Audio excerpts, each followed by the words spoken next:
We are in the process of going. We are live. We're in the process of becoming alive. That's the opposite of how I view the world. I see it as we're in the process of becoming dead, personally. But, maybe that's just why I'm such a great horror writer. Oh, well, they just heard all that. Well, there you go.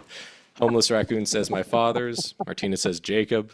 Hi, Martina. Father, Hi, Jacob. Homeless Raccoon. Hey, homeless raccoon. Almost maybe a redundant name. They You don't can't do have- so. Yeah, You can't let a raccoon in your home. They turn on all the taps. they don't do so well in the No. wild. Also, They don't? no, raccoons have a tragically short life. How long do they live? I don't even look it up, man. It'll make you sad. Okay, let's gamble on this. I'll bet you $5 that a raccoon's lifespan is 14 years.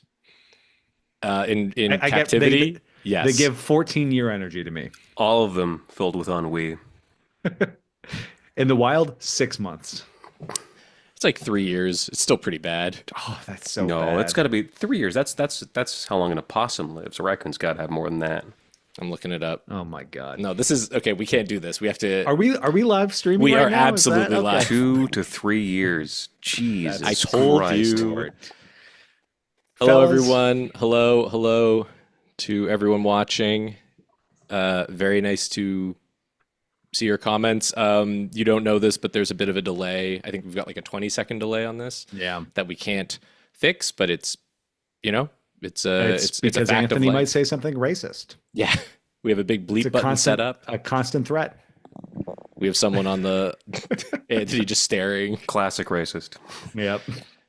All right, and this is going to be saved for forever and is going to Yeah. stay on this. So Clip that. Aliens are going to watch this in 15,000 years to study the question, how could one show be so bad? There is only one thing we know about this humanity, and it is this.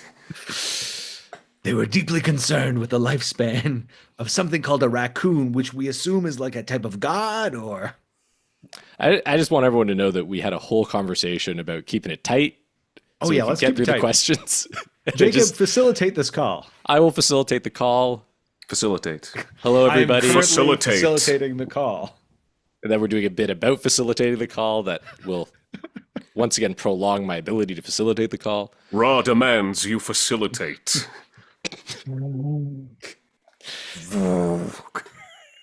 I'm going to say hello for the fourth time to everybody that has showed up to engage with us and enjoy this live stream.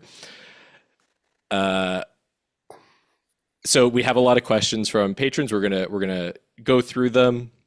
If you want to ask a question and you're not a patron, just throw it in the chat. If we'll get to it eventually. We'll probably be responding to messages that we see in the chat. Again, 20 seconds delayed. So enjoy Toss them in the us having chat. the worst comic timing you can imagine. Let's dive in.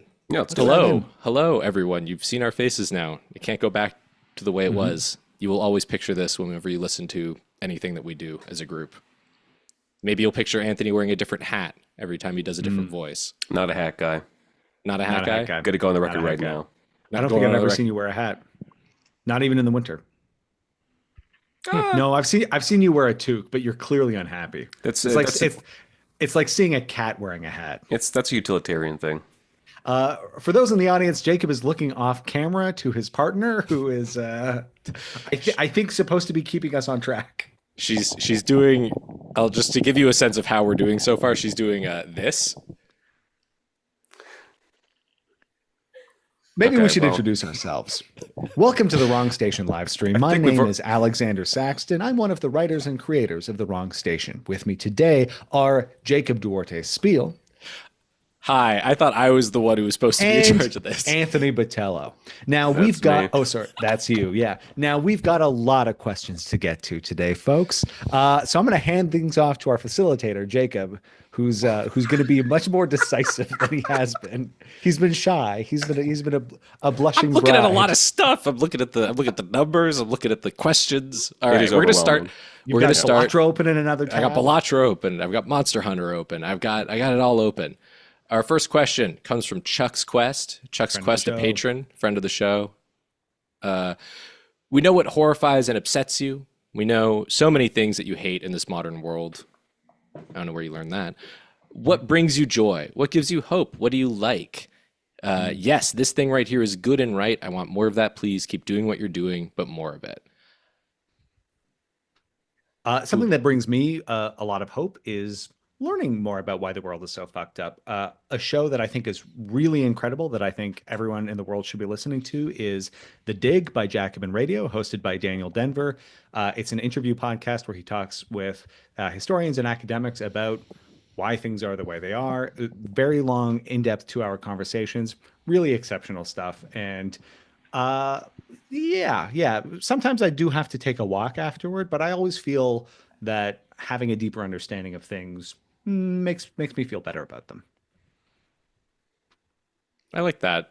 For me, if we're not talking about specifically like, if we're talking about art, a lot of independent film, just the weird stuff that people are making for the sake of making it. I think the cost of good equipment going down has allowed for a lot of really amazing stuff to be made, and the distribution has never been easier, which means that you get to actually see what people want to make, not just what is able to make money or what people think can make money. So like I just saw Friendship in the theater, which was the Tim Robinson movie with Paul Rudd, which was so funny and was like, it's an A24 film. It's not like indie, but it was just wonderful. And it was so nice that there was like an audience for that.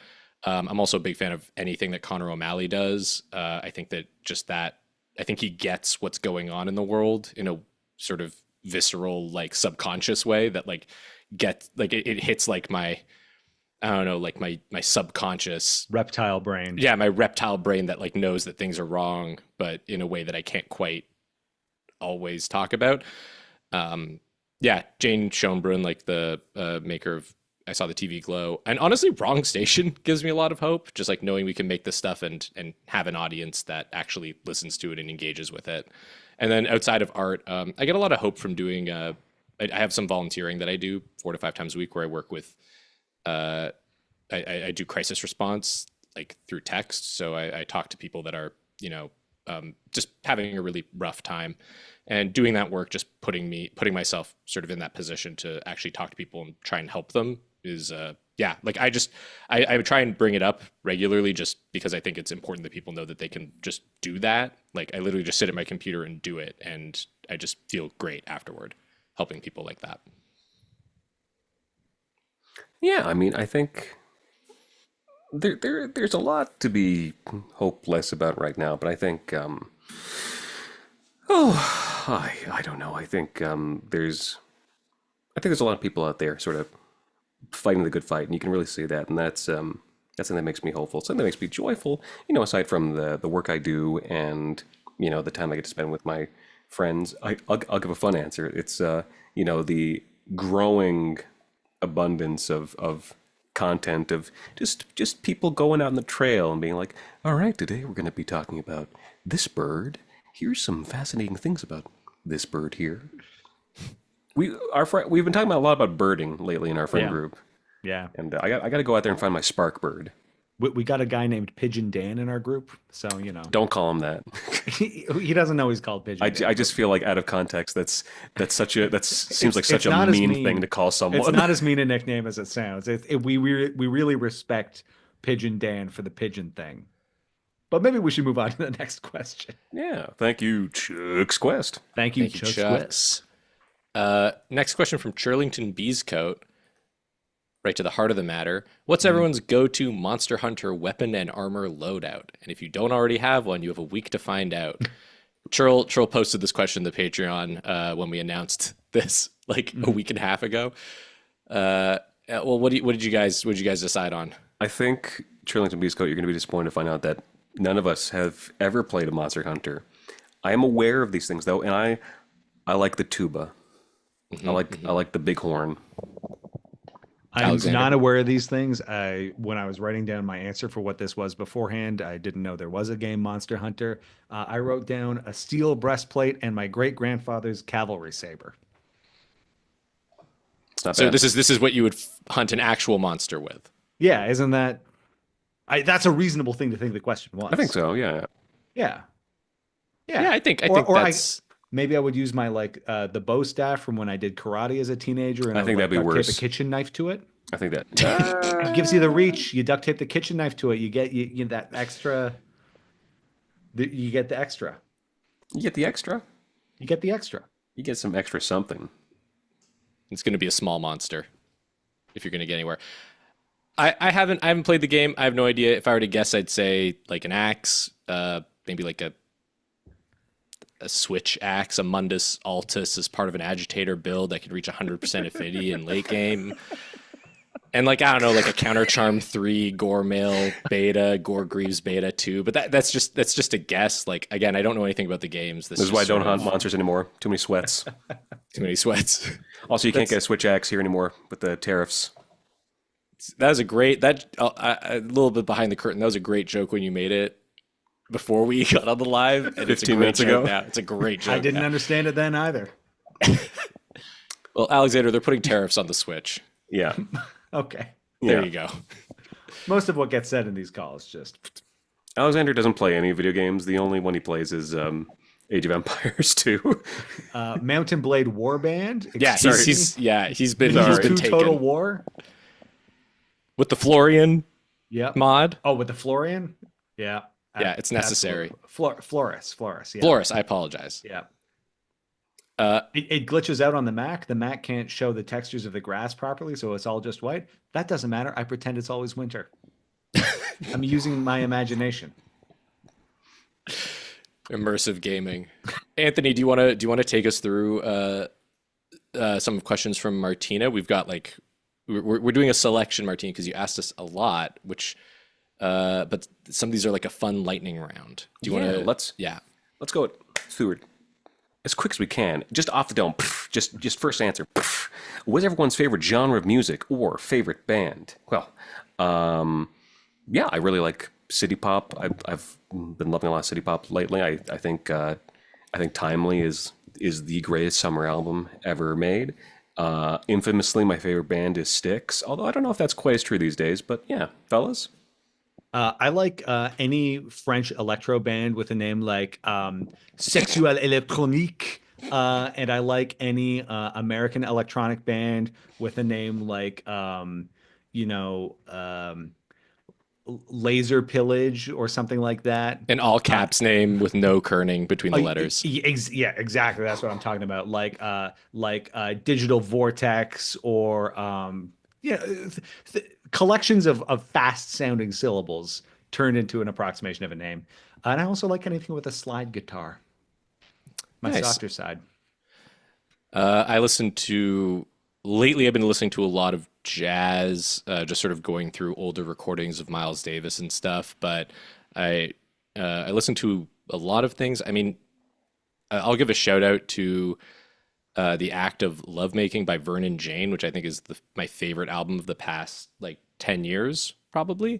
I've also lately been listening to Tune Yards, which had like a big or a very critically acclaimed album in 2011, and I hadn't like explored anything else from them, and now I'm exploring it. I'm really into it. I also just started listening to Keith Jarrett, improvisational pianist, who I had somehow like avoided while listening to a lot of jazz, and yeah, just like good writing music mainly. I listen to a lot of stuff that doesn't have lyrics. Oh, can't listen to music while I write. I can't do it. Oh, really? I must be in complete silence.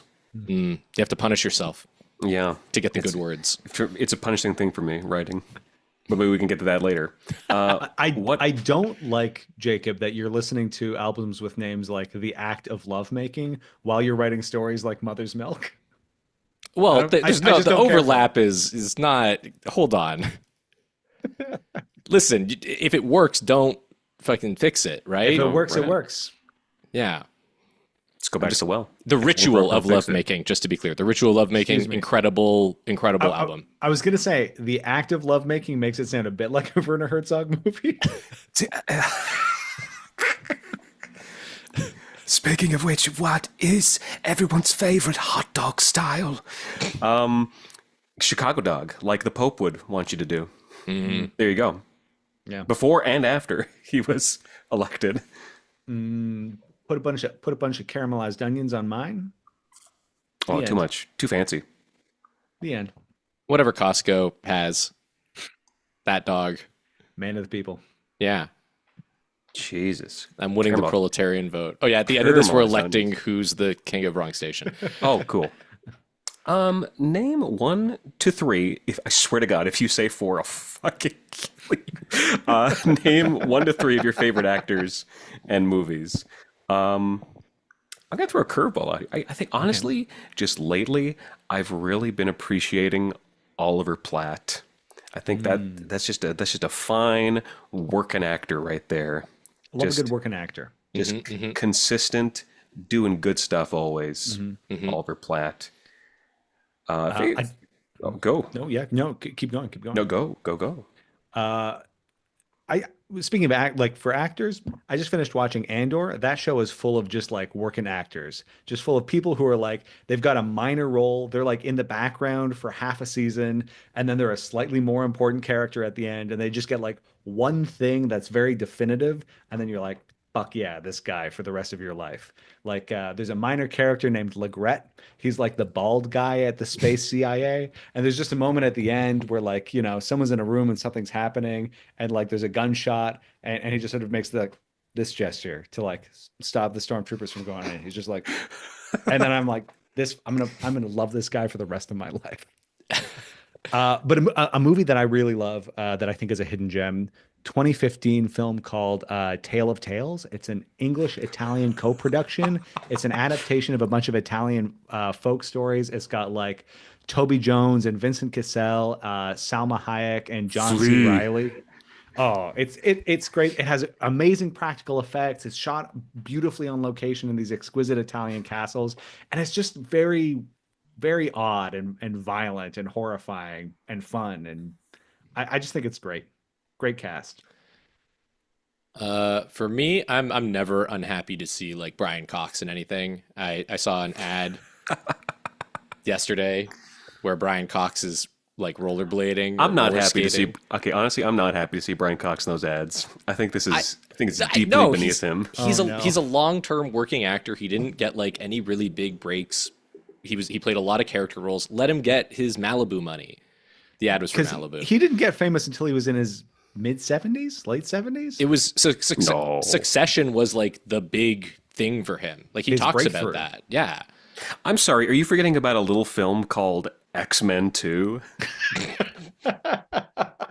I thought that was not the movie I thought you were gonna say. I was like, he's either gonna say he's building up to something. He's either gonna say Manhunter, or he's gonna say Adaptation. where he plays- Manhunter. Oh He's my an God. adaptation? Yeah, he plays the guy. He plays Robert McKee, the writer of Story, the screenplay book, which is very actually watched funny. that I movie. have a copy of the adaptation screenplay over here, which Robert McKee wrote the introduction to, which is very funny because he also writes about how he feels about Brian Cox's portrayal of him, and he's a little uncomfortable about it, but is trying to play it off. A man who exclusively plays sociopaths. Yeah.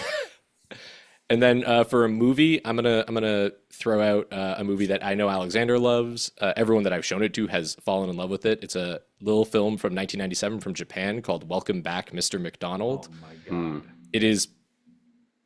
It might be my favorite comedy of all time. It's so good. I've seen it like 3 times now, and I thought it would get boring, but it never has. It's so funny. Every time I watch it, I see something new, and it's just like. I've never seen a movie that makes so much fun of the thing that it's about while still being so, I don't know, like full of sincerity. It's just a beautiful movie and incredibly funny. There's no cynicism about it.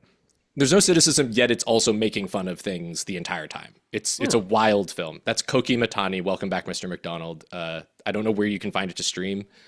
Maybe you do. Maybe. I didn't throw out any movies. I'm gonna just throw out 3 quickly. I'm gonna throw out RoboCop, The Thing, and Ron, Kurosawa's last film. Love those. Not just Ron, not a movie about a guy named Ron. No, not a guy named Ron. Ron, R-A-N. And all right, let's keep going, guys. Lightning round. Alexander, when did the history obsession begin? Was that a childhood thing? Please elaborate specifically about why you love Spanish and Byzantine history. I got a copy of Age of Empires 1 at the Scholastic Book Fair in first grade. Next question. All right. How do you choose the episode order for Seasons of the Wrong Station? Is it as specific as all of you? Is it as specific as Anthony choosing the final patron name to announce in the credits? Do you collab, or does one person organize? Martina, this is such a generous question. It's There such is a generous question. A profound Christianity to this question because it assumes that we are not operating out of blind panic in the back half of every single season. The back half. But that is how it's done. I Yeah, think the back 18. back 18. Yeah, I think usually we're good until Christmas. Usually until Christmas we have a game plan, we have things that are in the folder, they're polished, they're good to go. And then after that it's just almost always. I think there's one season we were pretty good until the end. Oh fuck! Almost. What do we do? Yeah, it's like, okay, what's closest? All right, Red Moon Tower. All right, let's get it out the door. The solution is always Alexander has something that he wrote like 5 months earlier that's just been sitting there. Yeah. And then it's like, well, this is great, and then we just use it. It's always the solution. Maybe much. one time I've bitten the bullet on an episode. Yeah, it's usually someone at the last minute having 2 very bad weeks to just get something out the door. Terrible weeks. Yeah. As I can speak to right now. Alexander has often spoken about nepotism. Does Alexander's family work in television and writing? I think this is cool. Well, again, very generous. The answer to that question is no, but sort of. My grandfather, who died several years before I was born, wrote a couple of slasher movies and Nazi-ploitation films in the 70s and 80s. You will need to give context to that term. Most notably, Ilsa, She-Wolf of the SS, the sequel, Ilsa, Harem Keeper of the Oil Sheiks, the threequel, Ilsa, Tigress of Siberia, and the unfilmed fourquel, which is sitting in my parents' basement, which is Ilsa, Made to Royalty. You will need to give context to the term Nazi exploitation so that people don't get mad at us. It's a film about like a woman who tortures people in a concentration camp sexually. This is not helping. It's filmed on the set of Hogan's Heroes. He got paid up front for it. This has not put me through university or anything. No. I think my grandmother got a T-shirt from an unlicensed production that a theater company made in Calgary in like 1984, and that's, I think, the only inheritance that has come from the Ilsa franchise. Heavens! Homeless Raccoon asks, "Was it porn?" Absolutely. I don't think that term doesn't fully encapsulate what it was, if I'm being honest. Yeah, no, it's like sort of a grindhouse movie. It's like a B movie, pulp cinema. It's like softcore pornography. With the films have like a weird. If you look into it, the films have like a weird sort of grouping of fans, like people that you would expect. Kind of like Tarantino is a fan of Ilsa, and I think it slightly inspired like aspects of Inglourious Bastards, I think, but like there's other people that are also fans of Ilsa. That like it's got a weird group. It's a cult. If you watch like Del Toro's Hellboy movie, there's like a female SS officer named Elsa in it. You know, it's a meme that kind of pops up. Yeah, but it did not pay your way through anything.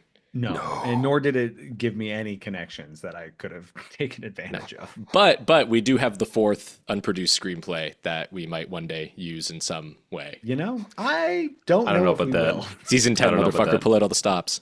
I think it ages comparatively well for a 1970s titty comedy, which is it's less heavy than the original one. It's much more overtly a slapstick comedy. It starts with her like escaping from the Count of Monte Cristo prison. Like it's very silly.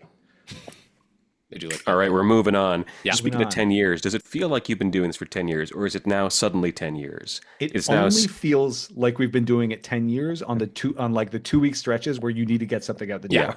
Yeah, that's it. Yeah, I think that would be my sudden. answer. I think it's quite sudden. I was slammed into that 10-year brick wall, like face first. Yeah.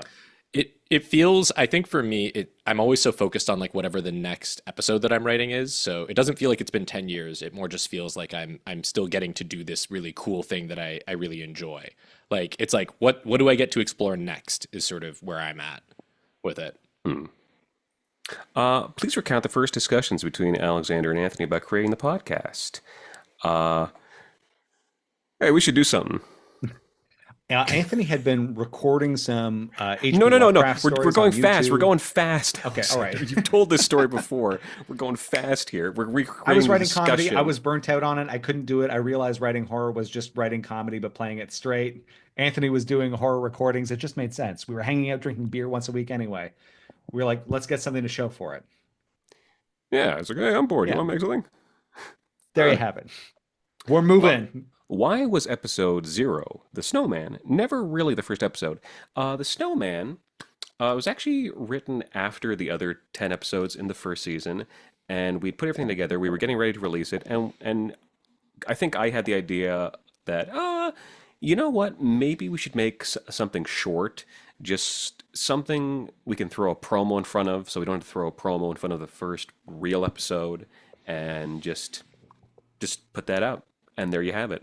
It was quick and dirty and not particularly good, which is why it's no longer there. Although it is available for free on the Patreon. That's right. Yeah. What do you find the most rewarding from your listeners about creating this podcast?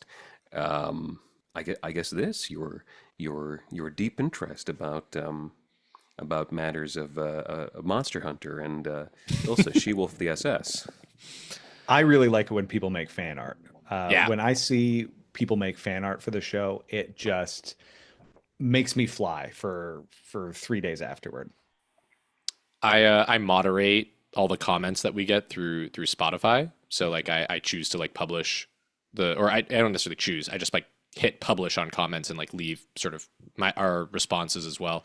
And just like seeing the way that people engage with the show is really incredible. A lot of people who talk about like the show getting them through a tough period at work or in their lives, people talking about, I think Bailey on the Patreon, who I think is in this live right now, mentioned, listening to Wrong Station made him want to start reading again. And like stuff like that really, really hits home for me because I think I don't know. I think art is about connecting in some way. You might not even know how you're going to connect with someone, but I think putting something out there and having people genuinely feel something and maybe change their lives in response to it or have their lives improved by it is just so meaningful.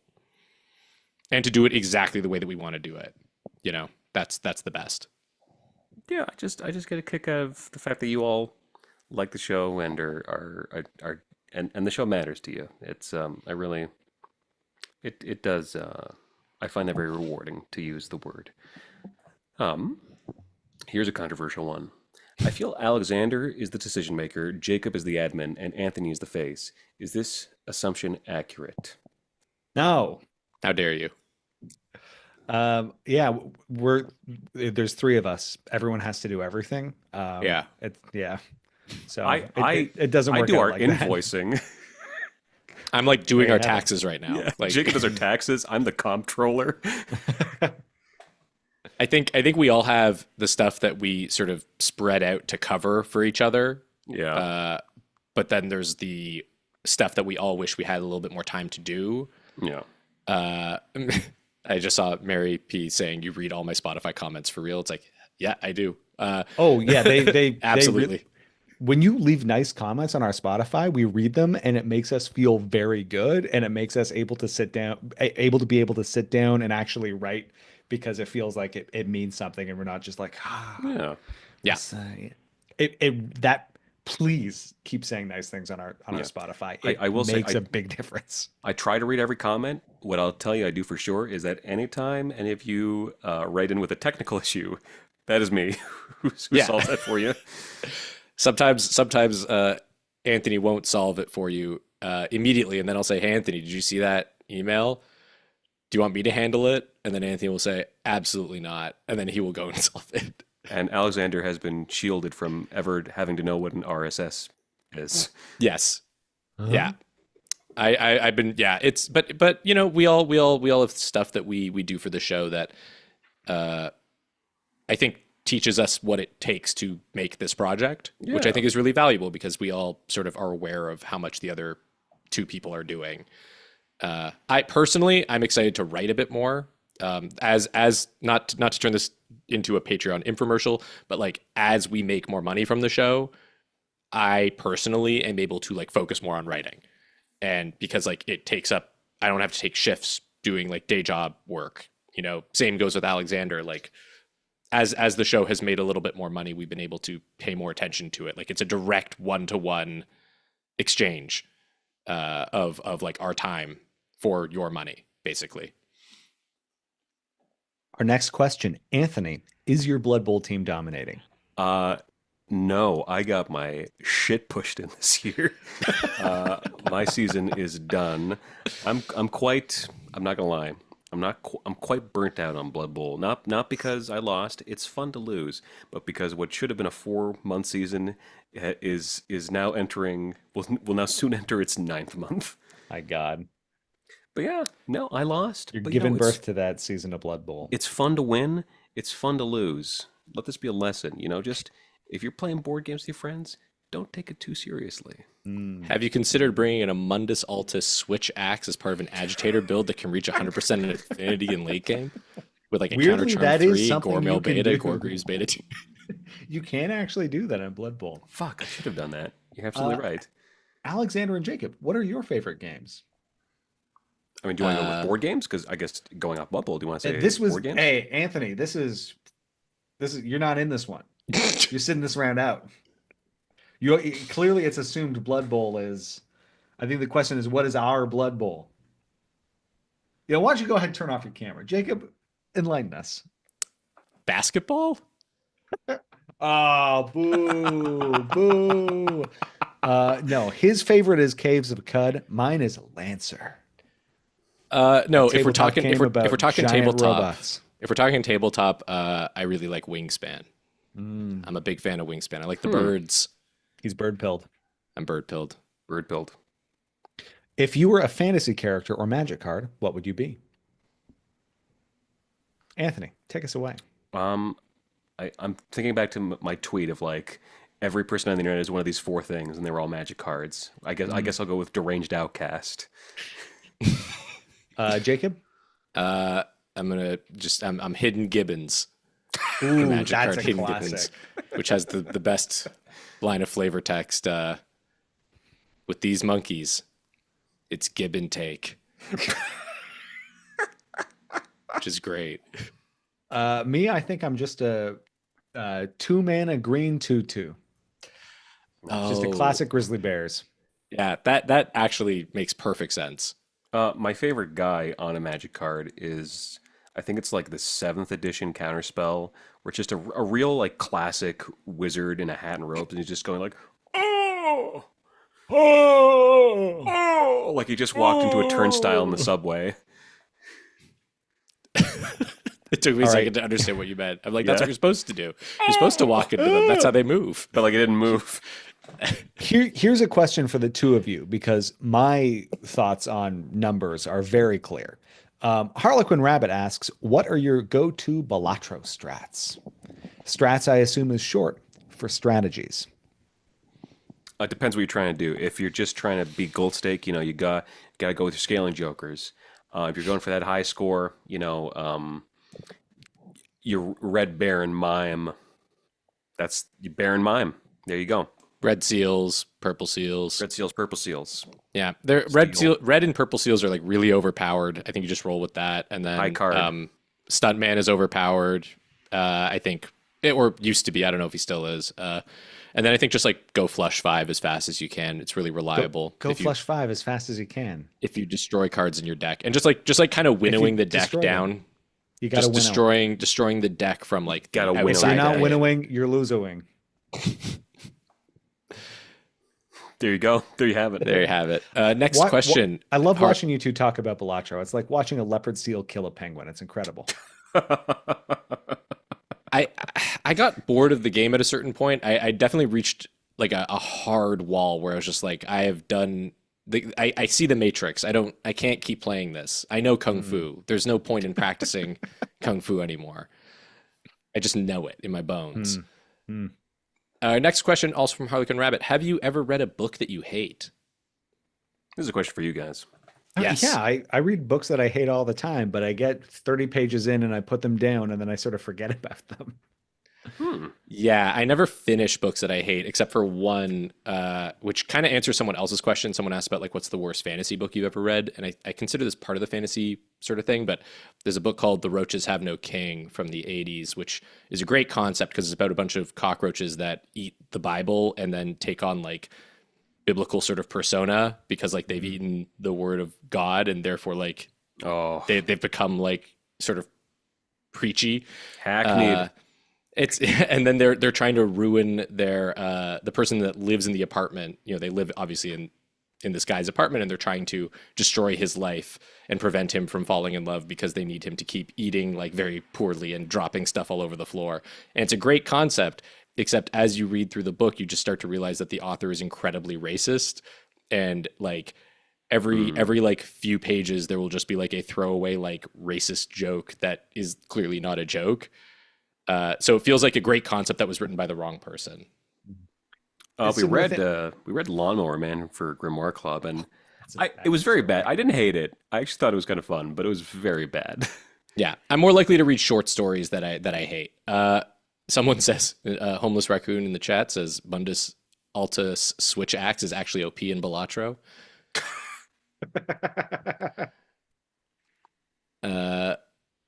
And someone else, Blue Toad, said something earlier that I wanted to draw attention to that I thought was very fun. Oh, release the Saxton cut of Ilsa, Nanny to Royalty. So one person wants it. Yeah. Okay. Hey, you know, That might be we got, enough. we got one more person. We got two people. We got another one. That's three. If None Balatro of has them taught are us- you. If Balatro has taught us anything, it's that numbers go up. Alexander, what book do you hate? Yeah. You know, a book that I really liked. I think in order to really hate something, you have to also love it at some point. You know, Jacob, you love the concept of this story. Oh yeah. A book that I really loved when I was a teenager was The Moon is a Harsh Mistress by Robert Heinlein, which is a book that I came back to recently because Mike Duncan was doing like a season of a sort of final season of Revolutions. That was like the Martian Revolution. I was like, oh, that's cute. I'll go back and read this very influential book that I remember liking a lot. And it's like 5 pages into that book before someone is doing blackface, and then like it's like another like 50 pages before like a 12-year-old is marrying into a polygamous family and having sex with grandpa. It, Oh, you know, I don't care for that. mid-century science fiction has a lot to answer for, and I think our current cultural moment makes a lot more sense when you realize that a lot of people in charge were raised on those books and never came back and thought about them at all as adults. Yeah, I hate that book. It sucks. Okay. Would you guys ever want to go on tour? And are podcast tours still a thing? Now, my answer to those are no and no, but I think the two of you think different. I would love to go on tour if it would mean that we made like even a fairly small amount of money. Yeah, that's how I feel about it. We've talked about doing a live show, and you know, I had some fun ideas for that, like how we could sort of do this and you know do something that would, I think, really surprise people and sort of fulfill us creatively. But at this point, it's not really a feasible option. I'm being cagey. I think that would be fun. Something that I would like to do, if it's an option, is do a physical print of the first year of lore books and do like a book launch and have a little bit of a reading and have other That'd be local cool. horror authors come. I think if we could do that, that'd be cool. But there's a lot of moving parts with that as well. I've been doing like little zines of our stories and handing them out as just like because like I work in an art space and sometimes there's like doors open where the public wanders through. And I was like, you know what? Like we already do the podcast for free. If I hand these out for free, you know, people will get a chance to read something and then maybe engage with the podcast. And people are really happy about, like really excited about. They're like, oh, I get this for free. I'm like, yeah, it's printer paper that I stapled. Like take it. So I'm gonna keep doing that just as like a fun way of just, I don't know, engaging with people, I guess. Yeah. Now, who wants to take this next one? I will say it as the person who lives in Hamilton, because you guys are still in Toronto. Is Gerbert actually Toronto slang, or is social media lying to me? Now that is Gerbert. I've never heard of this word in my life. Now, you are asking a group of people who are at best 33 years old. So there's no way we would ever in a million years know the truth of that. But I'll look this up. it sounds really fake to me. Can I It read the just first seems- thing that came up? Sure. Gerbert, also known as Pope Sylvester II, was a prominent figure in the medieval era. You called him Gerbert? I love it. getting- It's just there's certain like syllables that make sense for a local dialect, and I feel like we don't use like a gerb sound in this city. We're a ch city, not a g city. You know what I'm saying? Yeah. Next Yeah. question. I think the last piece of Toronto slang that I know is like Toronto man's. And I'm not Toronto even man's I've heard, yeah. Yeah. Wow. Someone is a homeless raccoon is up to pay for a signed lore book compendium. And wrong station zines. People are into the zine. All right. We'll see what we can do zine wise. We'll see. The kids and adults love the zines. They can't get enough of the zines. Everyone likes a small book you can put in your pocket. This has been my joke at work recently. We've got Eugene Onegin at the COC, and I've just been when rich people come to buy their wine, I'm like, Eugene, he's got an opera, he's got a ballet. The people just can't get enough of Eugene. It's a good bit. They usually like it. How do the rich people like it? They like it. Like, what folksy charm on this peasant. They do like Eugene, don't they? That kind of relatable material plays well. We've got next question from the Habes, The Habes or is how I'll say it. Habes. the Haebes. The Haebe is a Greek hero. You're listening to Drive Time Radio with Harlequin Rabbit and the Habes. That does sound like a real Zoo Crew show. Is it bad to take melatonin just to enhance my wrong station induced? I don't know why you're putting quotes around this word, but dreams. Dreams. I think they're dreams. It says, I sleep good. I don't feel paranoid at all. Did you ask that? Why would you ask that? I'm going back to bed. The Habees. It's totally fine. It's fine. Take melatonin. Wake up, Yep. naked, crouched in the corner of your room with no memory of how you got there, Covered in snakes. covered in sweat, Mm-hmm. sweating just in a pool of sweat. Do whatever you want. You can do whatever you want in this life. If you sleep This good, is the process for how I've come up with a seed crystal for several Wrong Station episodes. So there you have melatonin. it. Oh yeah, have like a really like a mixture of melatonin and waking up unable to breathe because of terrible sleep apnea. Oh God. You know what? Maybe this is why I haven't been as productive this season. I haven't been waking up because I've been suffocating. It's take the man's CPAP machine away. get rid of it. Our next question from Maya Mireille or Mirit. I don't know. I'll say Mireille. You're Mireille now. It's Canada. Yeah. Hello again. Hello again to you. Hello What again. was the first story you read that scared the shit out of you? I'm sure there were things that I read when I was really young that scared the shit out of me. The novel that I remember scaring the shit out of me first, because I don't actually read a lot of horror. I come across a lot of horror, fantasy, and science fiction, but there's not a lot of straight horror that I read. The Haunting of Hill House, the first time I read it, the part where she's lying in bed, awake, listening to the sort of gibbering in the next room. And she's holding onto the hand of her best friend who's sleeping in the bed next to her. And finally she can't take it over and she rolls over and turns on the light. And then she realizes that her friend is like rolled over facing the other side and she just screams, God, God, whose hand was I holding? Yeah. Yeah. That's a big Yeah. one. That was some good shit. For me, it would be there's a similar kind of moment in Turn of the Screw where the sort of main character is doing something in a room. It's kind of an ordinary sequence, and just all of a sudden she realizes that there's someone standing behind like a frosted glass window that looks out onto the grass outside, and that scene just like chilled me when I first read it. It just I think just Henry James just like weaves it in so nicely. Like you really don't see it coming at all, and as soon as it happens, you realize like you just get this overwhelming feeling of danger. Very intense, but also I'd forgotten about the Haunting of Hill House scene. I think whichever book I encountered first is probably the one that scared the shit out of me first. Genuinely, and this is not a book, but genuinely, when I was a kid, something that scared me so much and haunted me for years after was the werewolf skin episode of Goosebumps. There, there's a scene where like the kid's at a window and the werewolf just appears in the window, and it was so genuinely like ah. And I kind of had a room and window in my house with a very similar sort of layout, and it just which was my childhood bedroom, I should mention. So that definitely fucked me up for a little bit. Of all the things, just a classical jump scare.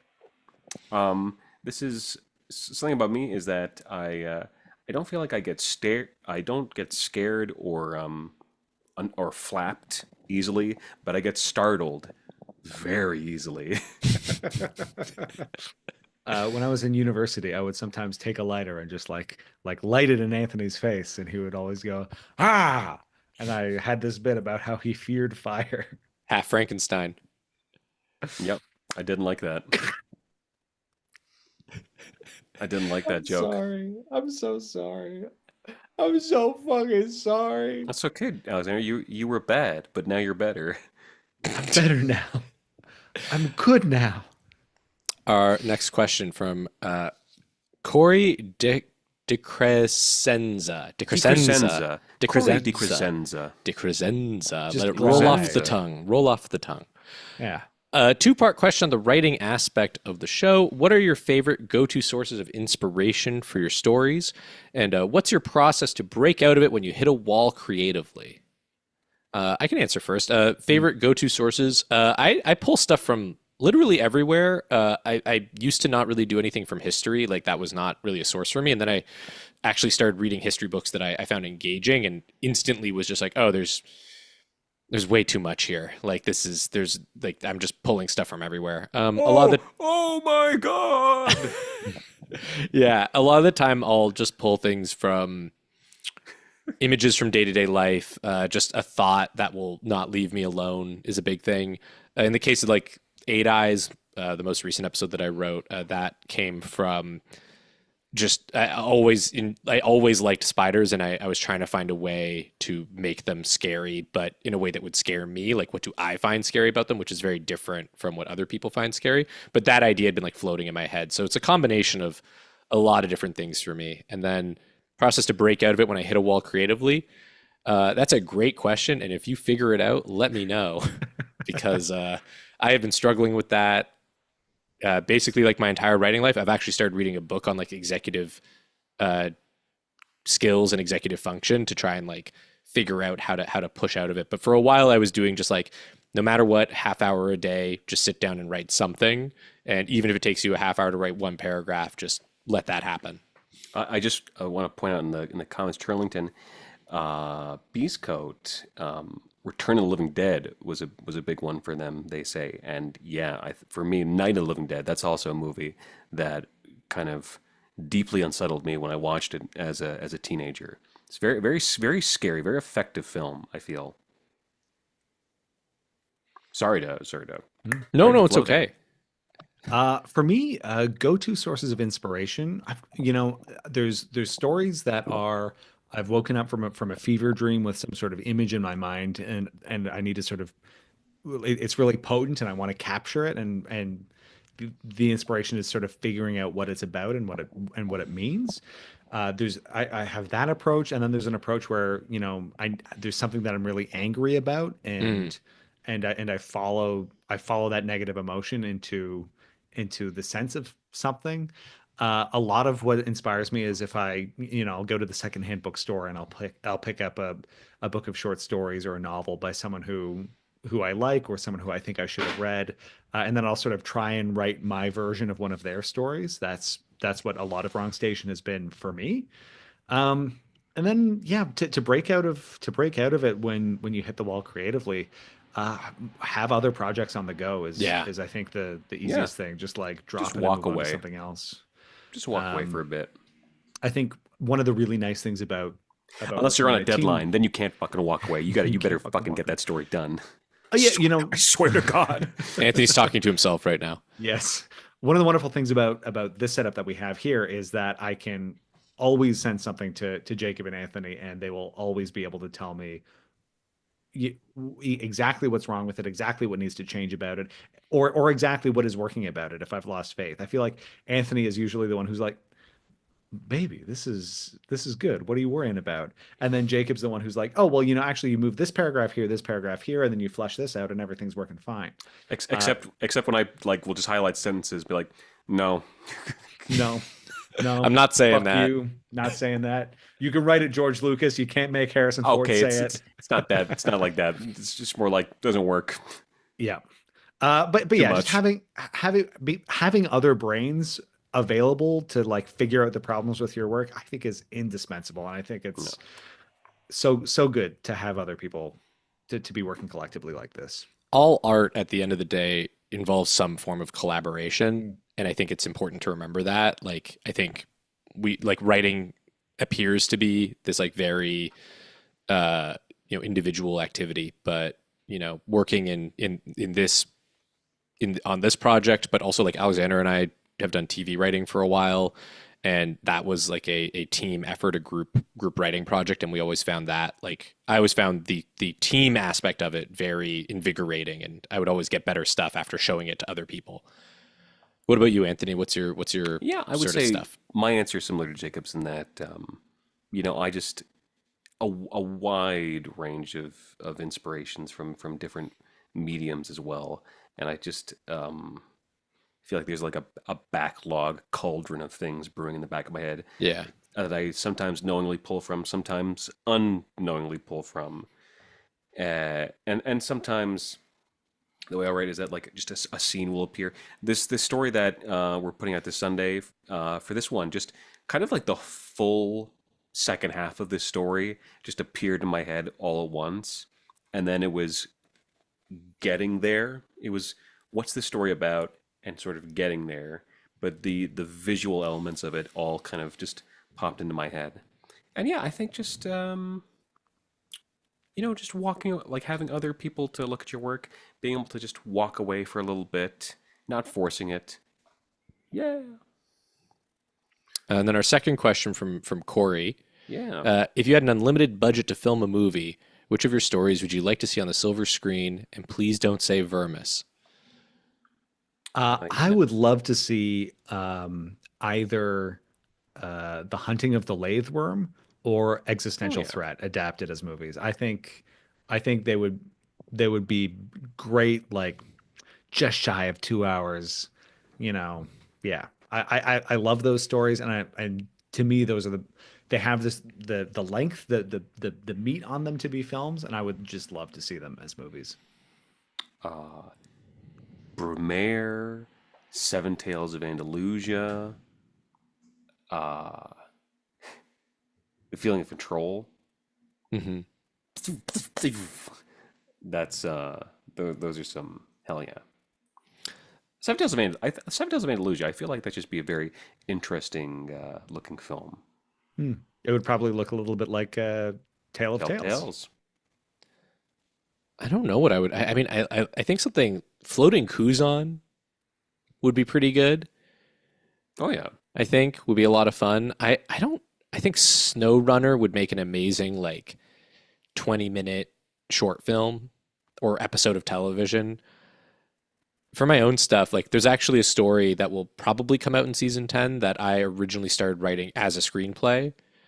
That is about it's basically about safe biking infrastructure in the sense that it's about a food delivery cyclist who is has to make rent that night. They have to make like $300 because they're short on rent. Otherwise, they get evicted, and they have to essentially while this night is going on, they start getting stalked by a guy in like a luxury car through the streets. And originally, I was writing that as a screenplay, but I think I'm gonna see what it sounds like, and then go from there. Was my thinking. Yeah, Goblin Blade. Yeah, Goblin Blade would be Goblin Blade I would would be a great love one. to see. I would Goblin love to see Blade. that as like a sort of Carnage scene. like 1970s animated film. Yeah. I would love to see like the Don Bluth Productions Goblin Blade or the No. Ralph Bakshi Goblin Ralph Blade. Bakshi Goblin It's old boy hallway fight sequence, but like three times longer with the goblin. Played by Dave Bautista. Yeah. Oh, that's great casting. That's great casting. We got Our next question Yeah, we got to from Nick schmoove along, Fisher. 'cause it What is everyone's 9:55. favorite Dracula flow quote? I flipped this brick into an empire. I like that you went like classic with it. I think it's very hard to pick one because Dracula Flow is kind of, I think in many ways is about the entirety of it.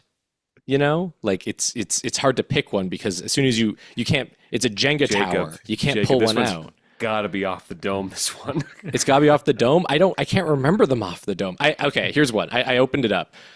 This Smith and Wesson got me moving like an invasive species. That's great. I love the simple ones of like, you know, they must have amnesia. They thought that I'm him. That's beautiful. That's beautiful. I think my favorite though, when I was looking through this earlier, was I'm high on 12 Jason Bournes, looking to beat the cum out of a thick fresh oak. And then you click on looking to beat the cum out of a thick fresh oak to find out what it means, because I'm on Rap Genius right now. And the top comment just says, "To be honest, I'm at a loss on this one." And that's really what art is about. It's about writing something that has meaning even though it doesn't have meaning. Me, I'm a simple man. I like smoking fentanyl laced cereal milk, semicolon. I see God. What is the trashiest / campiest piece of writing you unironically love? Dracula Flow. Nick Fisher just throws in, walked through the desert 40 days and nights with only a pack of Newports and a bottle of Hennessy. I really do this shit. That is a great one, Nick. I really do this shit. I'm him. It's me. Oh my God. I don't know if I would call it trashy, but definitely campy. There's a series of 1970s science fantasy novels called The Saga of the Pliocene Exiles, which is about a group of people who discover a time portal. They live in the future in like a space utopia. They discover a time portal back to the Pliocene. They go back there, but unfortunately there's like elves and goblins from another galaxy living there, which are psychic aliens. And it's like a 4-book saga that turns into like this huge like Catholic parable about redemption. It's so weird. It's so specific. I've never read anything like it. And I reread them recently and I was shocked at how good I found them. So yeah, those are lost classics for me. There you go. Trashiest, campiest piece of writing. I like a lot of crime stuff lately, and I read when I was like a teenager. I read Certified Airport Classic, The Day of the Jackal by Frederick Forsyth. Certified Classic. Thank you. And that book is like very dad literature. Like I feel like I would go to Anthony's house and his dad would be like, "Jacob, you read this?" And then he'd put it. Then he'd put it away, and I wouldn't get to read it.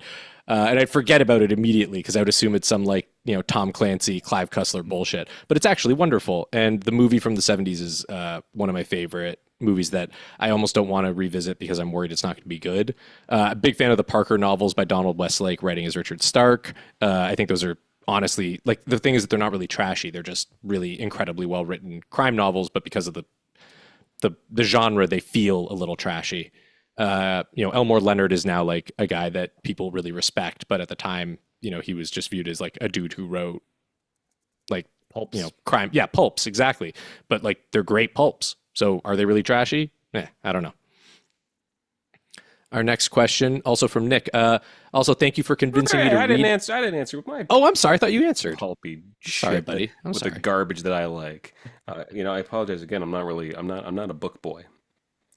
Things that come to mind: Van Helsing, obviously, and January Man, a infamously panned film, has far more impact on my life than it has any merit having. That's I fair. quote it all the time. I think about January Don't Man know January Man. frequently. What's January Man? With oh my god, what's his fucking name? Well, I guess we'll move on then. Yeah. Both Nick and Martina are very happy we're giving more reading recommendations. Maybe that's something we can do a little bit more. Okay. With Kevin Kline. Also, Anthony just writes these guys. They just keep going. I wonder who that is. AJV Botello. Who the fuck knows? Our next worst fantasy novel you've ever read to completion. also specific shout out to Ursula Le Guin being the goat, Yeah. which is just in that question. Just want to throw that out there. Worst fantasy novel you read to completion. I give up on fantasy novels if they're bad before I finish them. Yeah, there was like a late era Dragon Riders. No, a late era Black Griffin sequel by, I want to say, Mercedes Lackey, that I read when I was young, where they like go to a continent of black people and there's like a whole weird racial thing going on. I remember finishing that book and thinking, I'm never going to finish a bad book again. And I haven't. And Gene Roddenberry read that book and thought, let's turn this into an episode of TNG. Brandon Buchanan asks, what is the best or maybe the most impactful bit of criticism you've received as a creative? It's like an impossible question. I get so much criticism. I don't listen to any of my criticism. I'm a perfect, transcendent being. But no, I think I can't really point to one piece of criticism, but I just do think taking what I received as a whole, and I think just becoming older, I've relaxed. I am less concerned with impressing people, or trying to be good, quote.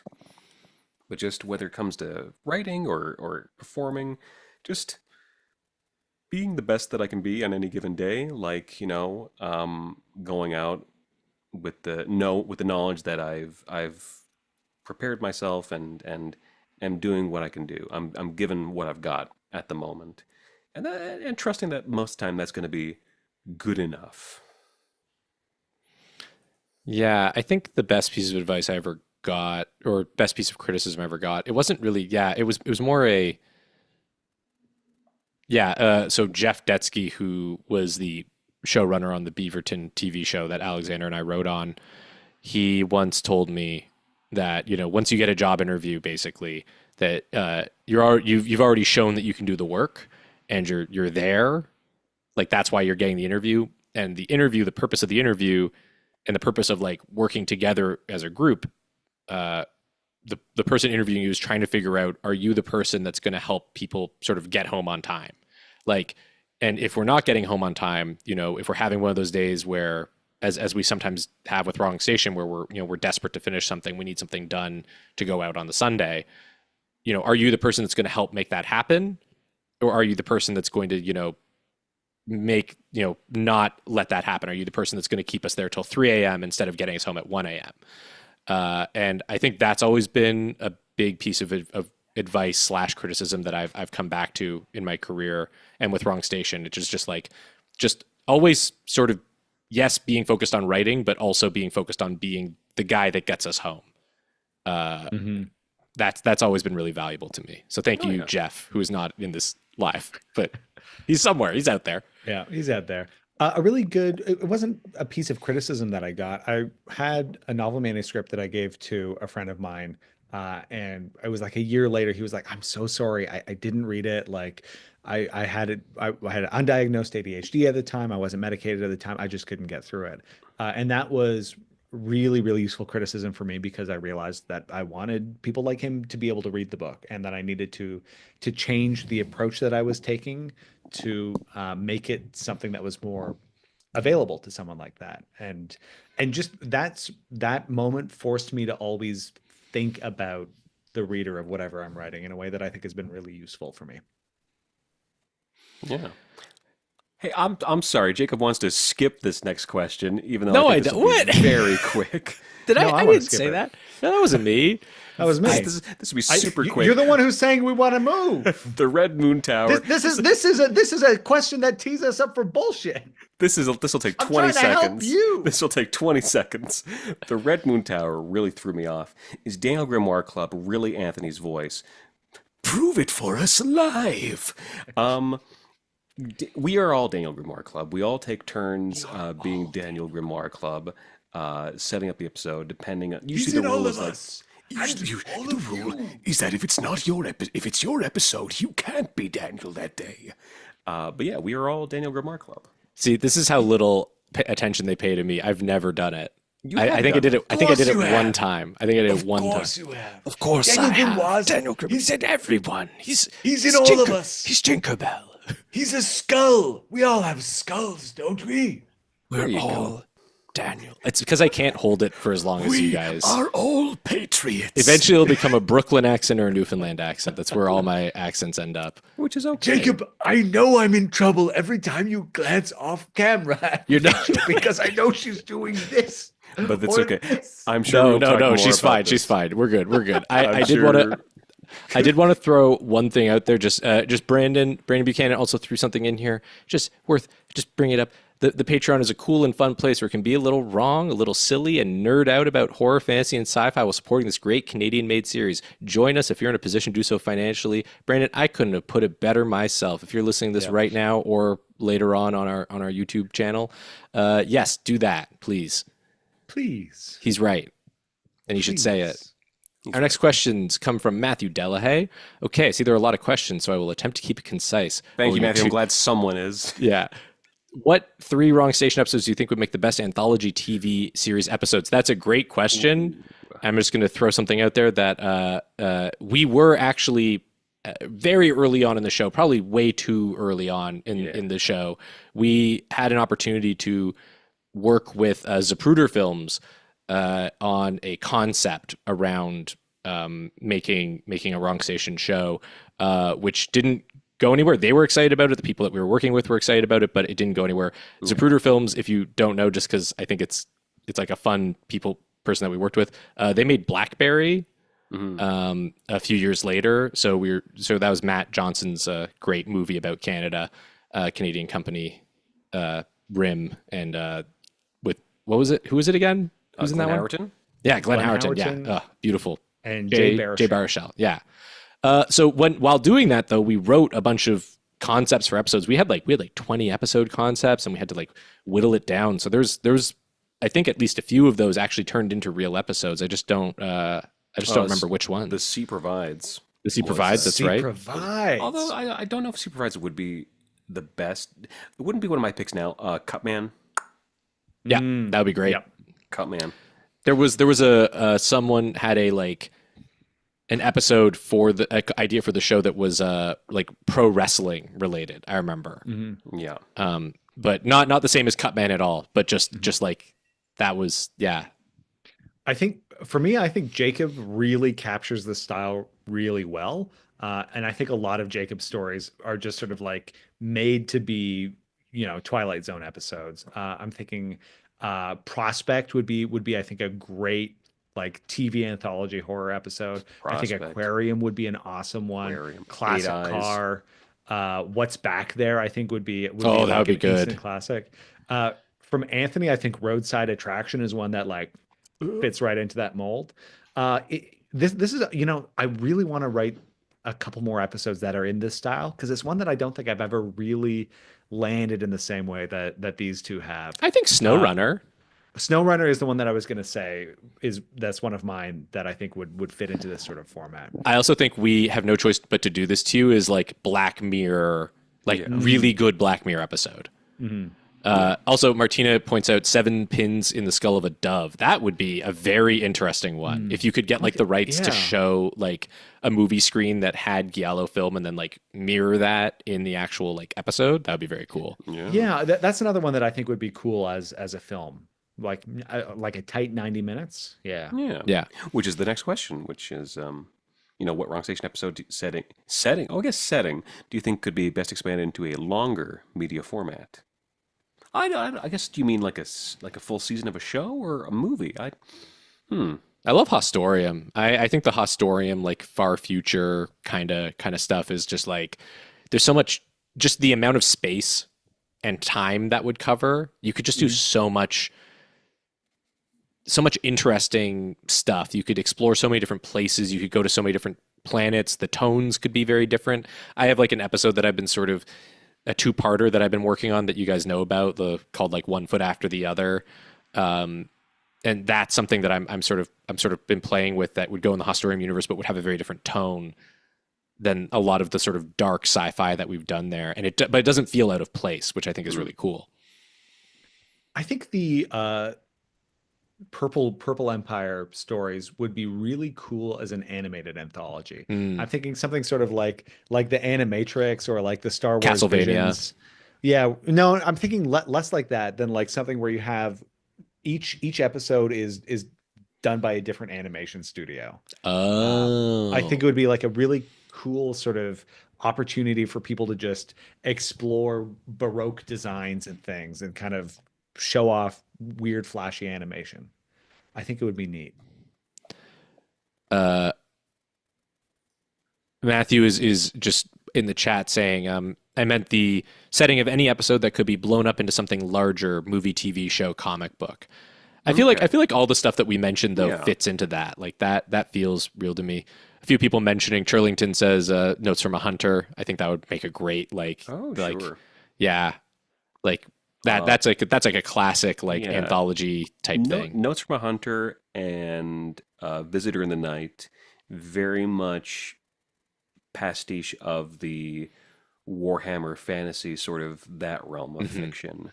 Definitely which is very expansive. So there's definitely room to sort of tease that out. I do love the idea of like an X-Files type show that takes place in like the 13th century. I think that would be awesome.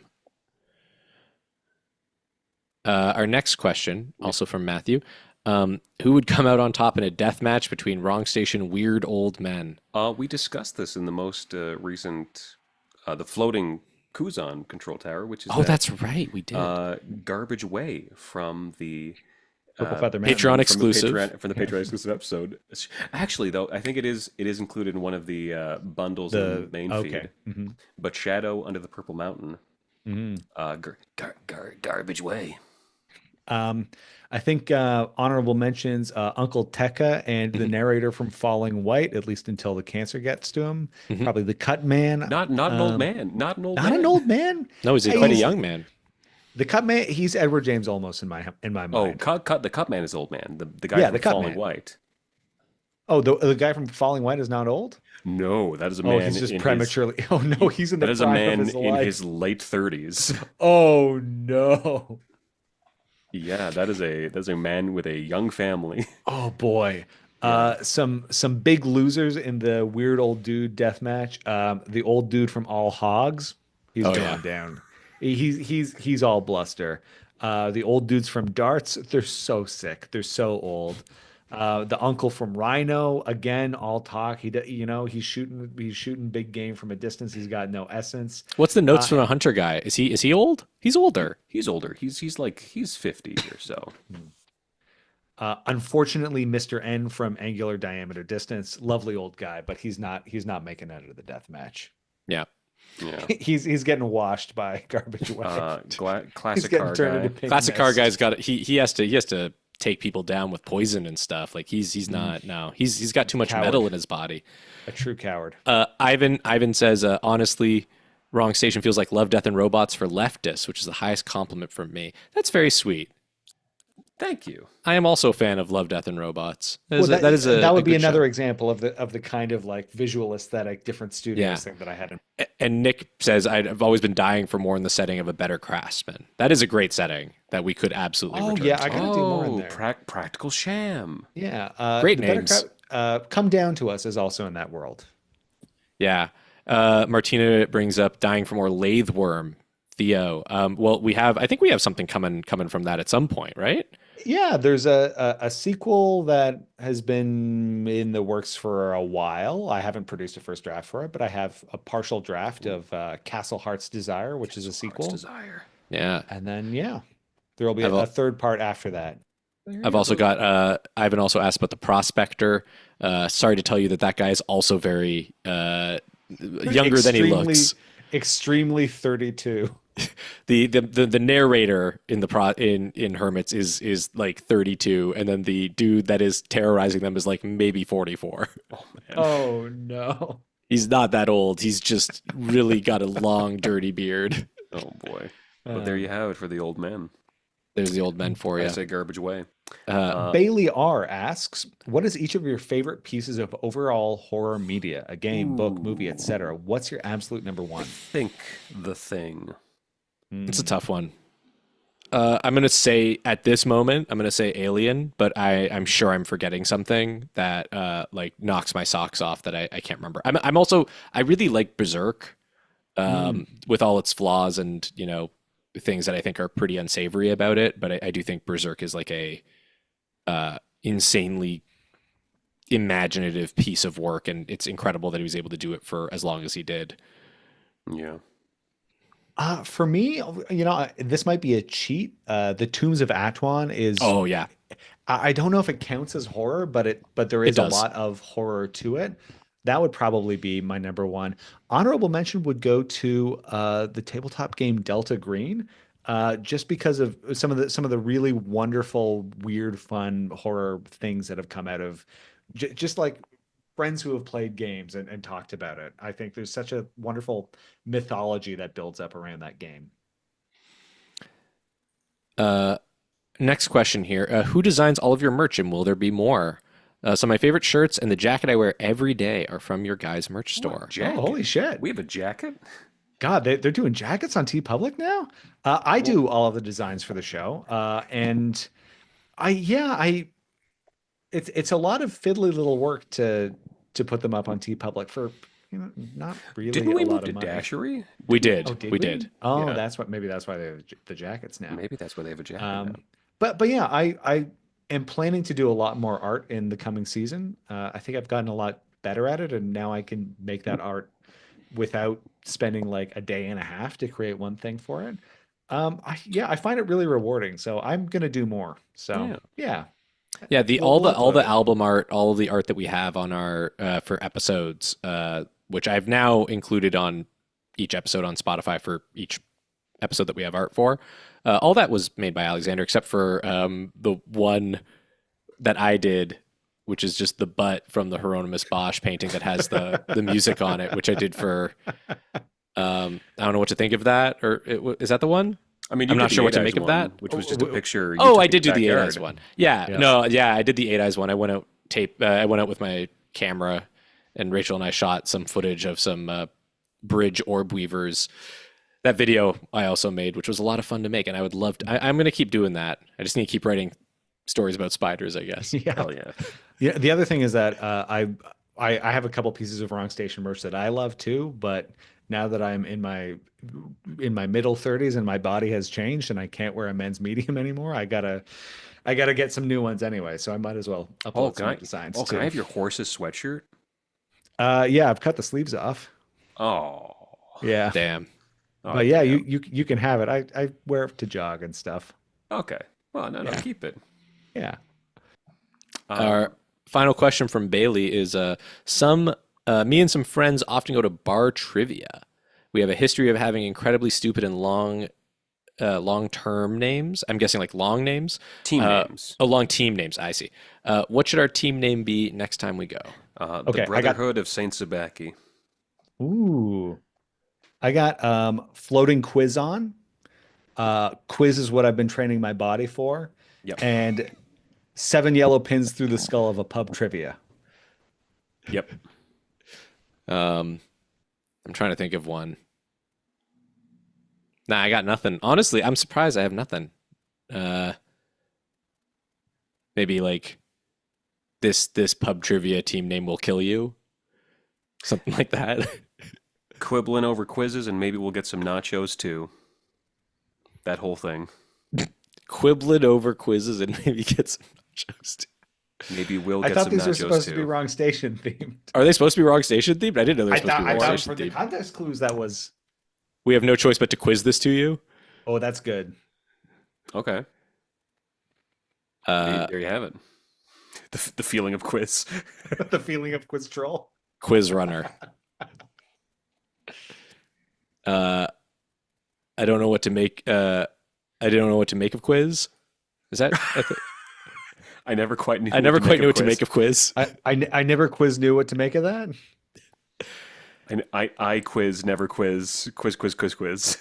There's your full next year There you go, of there pub you trivia have it. names. A series All right. of increasingly desperate pub trivia names.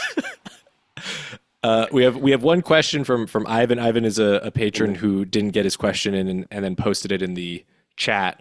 How does one go about giving a character a different voice from oneself? I mean, make them something else than your own self talking. Well, I mean that's a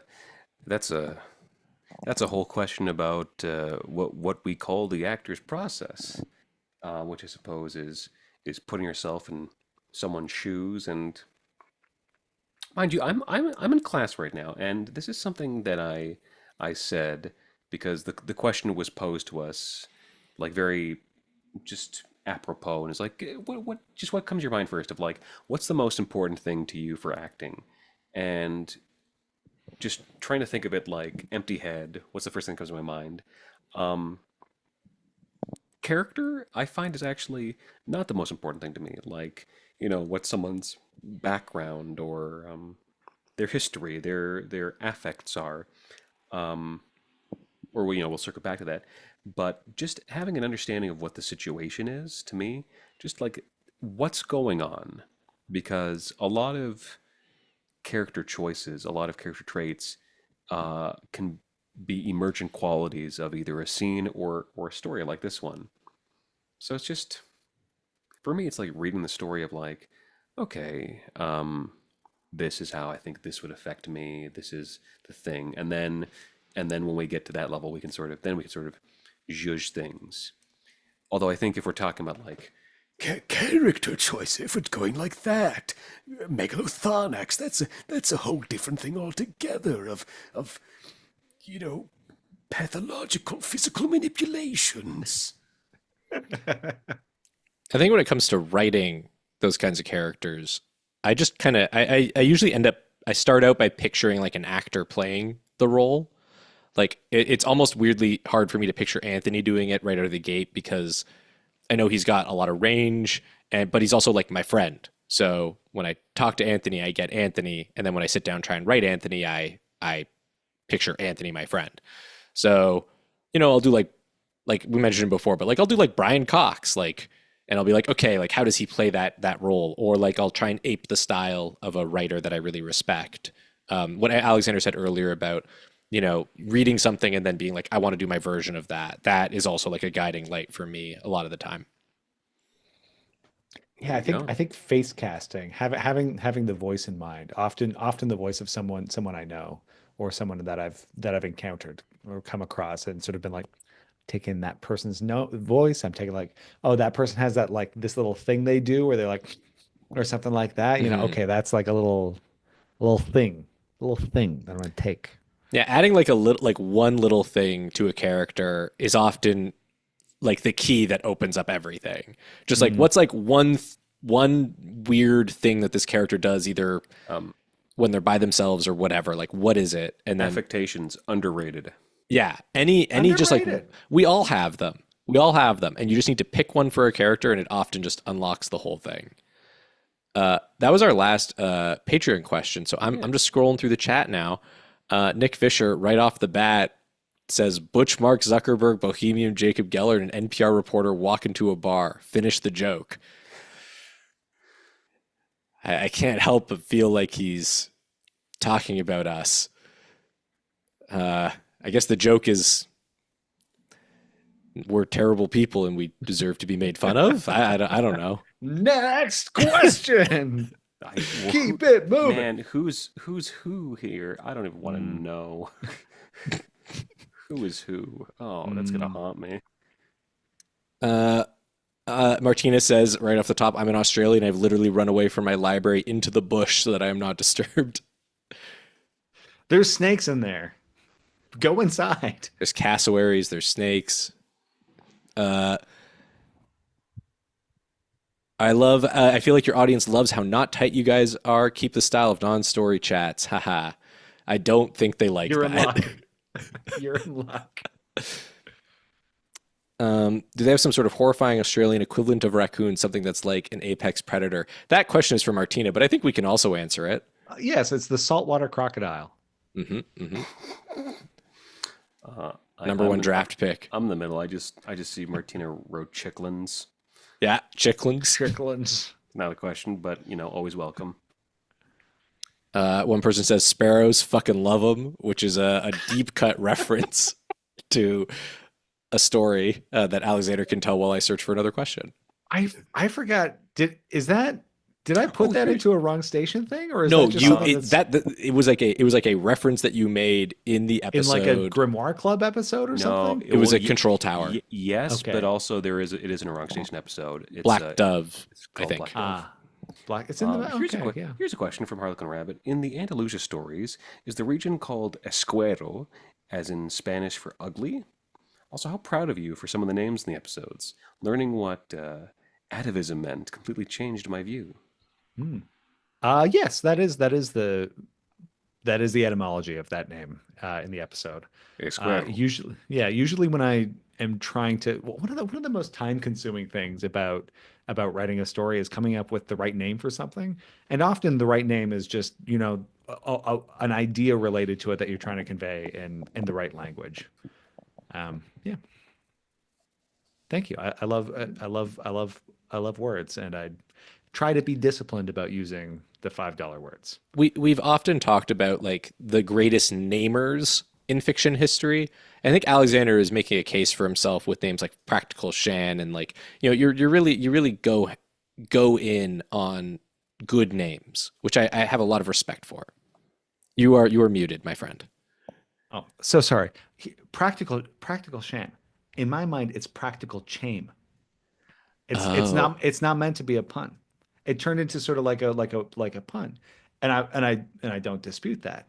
But in my mind, it's Practical Chame, and it just has a different flow to it that I like. Mari P is asking, is 50 old? Are we saying 50 is old? Back with the old manner. I think it depends on the setting. I think in the Notes from a Hunter world, 50 is old. That's like 50 old is in that old world. in that world. Yeah. In medieval, in ye old Warhammer Fantasy world, 50 is old. Yeah. Yeah, 50 means different things in different times in different places. Like Alec Guinness is 53 in A New Hope, but he's in his mid 70s by modern standards. You know what I mean? Yeah. He looks like he got beat over the head with the age stick. He's like He's our old provost at Trinity College. Yes. He is a year younger in that movie than Ewan McGregor is in the Obi-Wan Kenobi TV show, and Ewan McGregor is a different 54 than Alec Guinness is 53 in A New Hope. We have a question here. Well, first of all, Ivan says that's the Andalusia story made me start learning Spanish after years. Thanks, fellas. That's wild. Cool. We Great. shouldn't have that amount of power. We shouldn't be able to make somebody start learning a language. That's fucked up. We also homeless raccoon. I believe that's Bailey. I might be wrong about that. Yes. I don't know if you guys saw it earlier, but I was curious if any of your episodes are based on specific Quiet Please episodes. I've only ever listened to 2.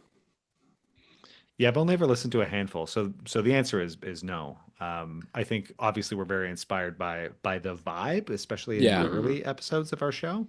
But we're not really in conversation with Quiet Please in the same way that we are with a lot of the short fiction and films and things that we talk about in grimoire clubs and control towers. Yeah. But simultaneously, it does really like that show. I mean, we're swimming in those waters, like in a weird way. Like everything is inspired by it. Like the whole show owes its existence to the radio dramas of the 30s and 40s and 50s. Like that's just how art works, I guess. Certainly. I'm sorry, but someone whose YouTube name is the Spectacular Say of Raw just entered the chat. You know, they're here late, but they made it. I assume you're one of our patrons. I just think that name is very funny based on the very weird bit with Raw I was doing off the top of the show. Oh, Ra's finally here. Raw's finally here. Do we have any Quiet Please episode recommendations from Ivan? I think the big one is always the thing on the Forble board, which I think is not just inspirational for us. I think like the way that episode is done, it's so good, it's so creepy, but was also a major inspiration on a lot of like the good mid-century horror writers.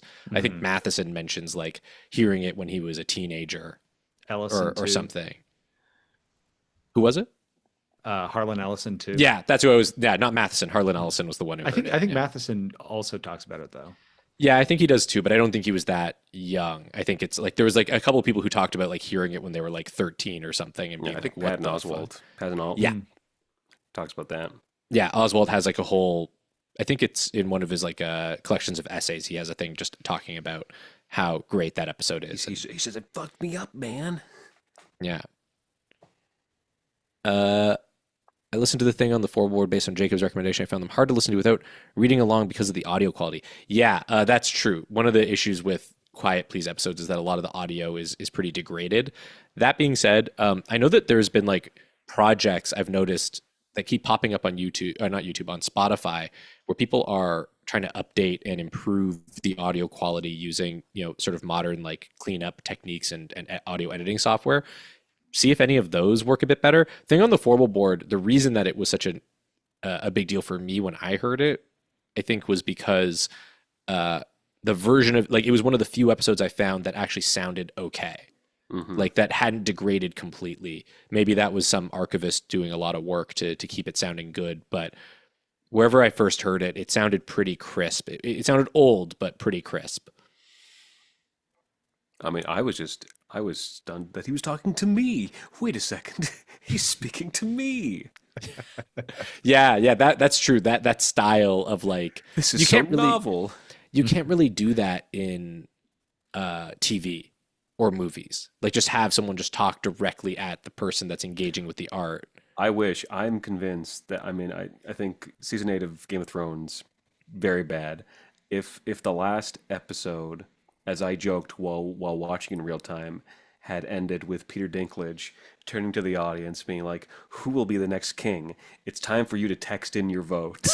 I think that would have been tremendous. Dial in at the number below. We want to hear. It would have been better. It would have been better than what they came up with in the room, which was nothing. Well, it's 10:30. How are we feeling? How's the chat feeling? I feel like maybe if there's a final question, we can answer it. I'm realizing now that we'll have to vamp for 20 seconds until I see it.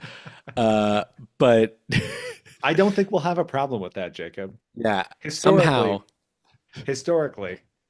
we're able to conjure up some bullshit from somewhere. Yeah, who knows how? Some might say 150 episodes of it. Those people would be very mean, and I would cry if I spoke to them. But what's fucked up is that it's like closer to 207. Oh Jesus! Yeah, because we don't count a few things, but what's actually on the feed is that amount. Okay, here we vamped for long enough. Corey says, thanks for addressing all my questions. Also, for what it's worth, Wrong Station was the impetus for me writing a Lovecraftian noir novel, which I'm querying, and I want to thank you so much for your inspiration. Congratulations. Yes. Yes. Hell yes. We love to see it. That's great to hear. That's not a question, but we appreciate Burn the it. bridge. How Burn about the bridge, Jacob. as we Burn it finish down. off, fellas? Do the two of you have anything that you're working on other than Wrong Station that you want to plug? Wait. Let's do that, and then what do you want to plug, Anthony? You're in a lot of shit lately. What are you doing? Yeah, sure. Well, we'll plug, and then we'll sort of read the last few comments for our send Okay. off. Oh, brother. I mean, I think I'm doing a show in October, which is fucking crazy. It's gonna be so stupid. Although I did it last time, we did 30 days as well, so it'll work out.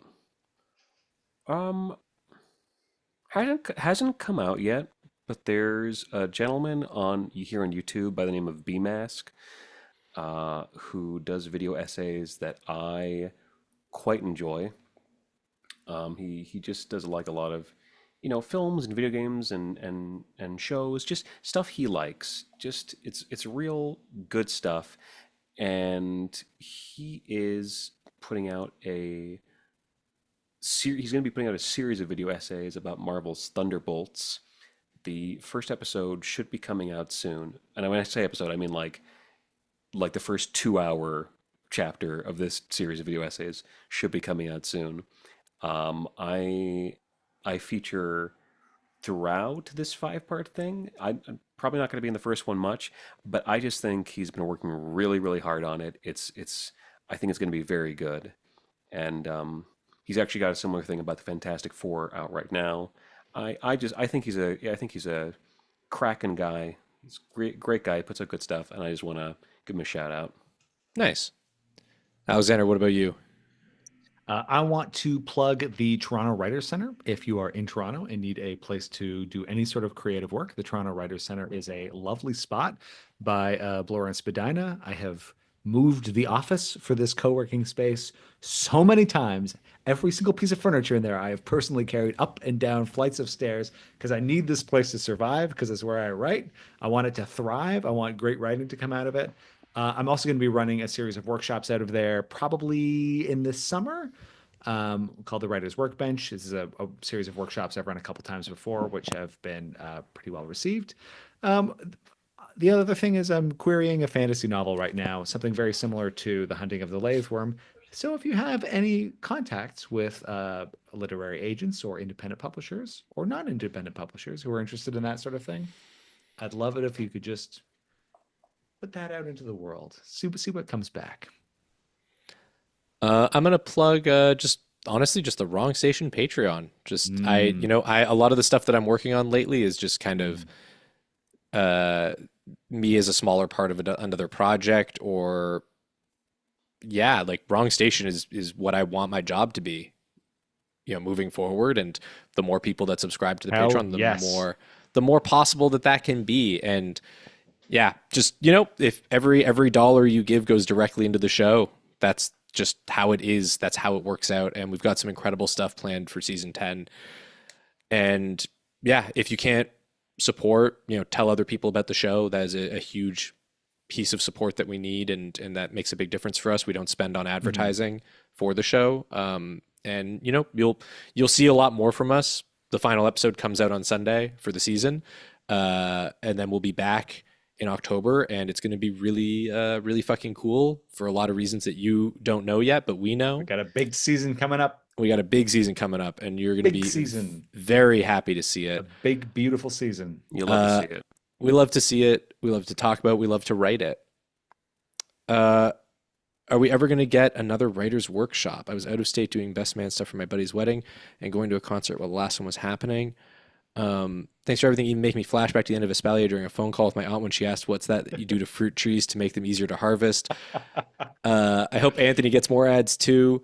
Martina Thank had something else very nice to say. Thank you for everything, saving my life last year, and for making me not feel alone, for always being so wonderfully interactive with your audience. Thank you. Oh, We'll thank try you, that. Martina, Thank you so much for being being. Thank you so much for being a part of a our super project. fan, a true super fan of Wrong Station. Bailey says, It's- Wrong Station, probably my favorite collection of any media, in it for the long run with you guys. These are wonderful comments. People saying that they had a great time. You know, I think we'll try and do these again over the summer. Maybe it makes sense. We can do some other stuff. I was gonna say, Alexander, maybe we can do something, and Anthony, we can do like stuff that's more focused on writing and just like talk about that. Like I think that could be a lot of fun. Yeah. But yeah, sure. thank you so much to everyone for coming out and being with us for an hour and 40 minutes. Truly meaningful. Truly meaningful. Yeah. Also Yeah. extremely fun. Yeah. It's extremely fun. Yeah. Also, free Palestine. Yeah. yeah. Absolutely. Please. Yeah, man. Putting that We out should- there, we should- if you we can should do free that. place. Yeah, get in contact with your local politicians and ask them like, hey, can we please stop genociding Palestinians? Yep. Fuck. Yep. It is the worst thing imaginable. And on that note, Okay. Yeah. thank you so much for being here. Free Truly. Palestine, and thank you for listening. Thank you for listening. Thank you for listening. All right. Bye. Good for night. listening. Goodbye. Thank you for listening. Rod dismisses you from the call.